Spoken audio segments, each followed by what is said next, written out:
UPA హయాంలోనే అధిక పన్నులు వసూలు చేశారని ఆరోపించారు ప్రధాని మోడీ. గతంలో పన్నుల రూపంలో కాంగ్రెస్ నేతలు దోచుకున్నారని, దేశ ప్రజల దుర్భర జీవితాలకు కాంగ్రెసే కారణమని మండిపడ్డారు. జీఎస్టీ స్లాబ్ల సవరణలతో అందరికీ ప్రయోజనం జరుగుతుందని, దేశ చరిత్రలో ఇదొక మైలురాయిగా అభివర్ణించారు ప్రధాని మోడీ. జీఎస్టీ సంస్కరణలతో దేశ ఆర్థిక వ్యవస్థ మరింత బలపడుతుందని, నిత్యావసరాల ధరలు తగ్గుతాయన్నారు.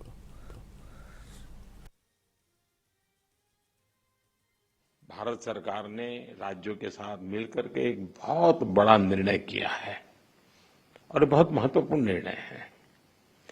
अब जीएसटी और भी ज्यादा सिंपल हो गया है, सरल हो गया है।